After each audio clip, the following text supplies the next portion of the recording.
अब बात बीजेपी के मिशन लोकसभा चुनाव की। लोकसभा चुनाव से पहले बीजेपी कई अभियानों के जरिए लोगों के बीच पैठ बनाने में जुटी हुई है।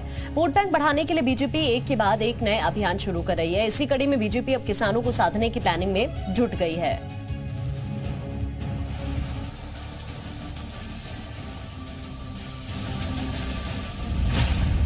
लोकसभा में 400 पार का लक्ष्य, यूपी में 80 सीट साधने की तैयारी। गांव चलो अभियान के बाद अब किसानों के बीच जाने की बारी। लखनऊ में बीजेपी किसान मोर्चा की बैठक बुलाई गई।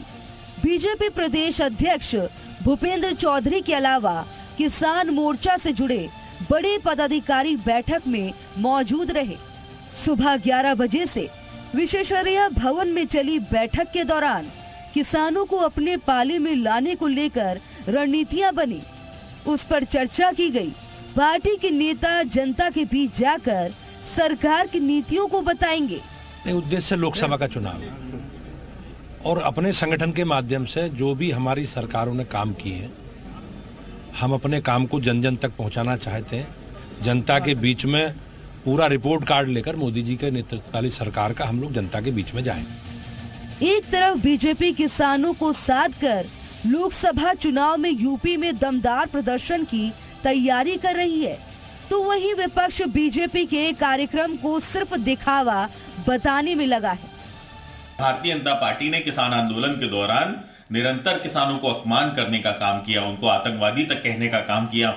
भारतीय जनता पार्टी ने कहा था कि हम एमएसपी की गारंटी देने का काम करेंगे, उसके लिए आयोग बनाएंगे, परंतु किसान आंदोलन खत्म करवा लिया। उसके बाद भी भारतीय जनता पार्टी ने आज तक किसानों को एमएसपी की कोई गारंटी देने का काम नहीं किया।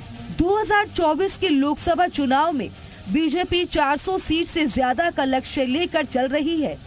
ऐसे में यूपी को साधना उसके लिए बेहद जरूरी है।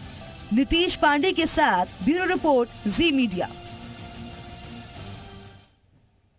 लोकसभा चुनाव में बीजेपी इस बार 400 पार सीटों का लक्ष्य लेकर चल रही है। इसके लिए अभियानों के जरिए वोट बैंक बढ़ाने में जुटी हुई है। किसानों के साथ साथ बीजेपी मुसलमानों के बीच पैठ बनाने के लिए शुक्रिया मोदी भाईजान अभियान चला रही है।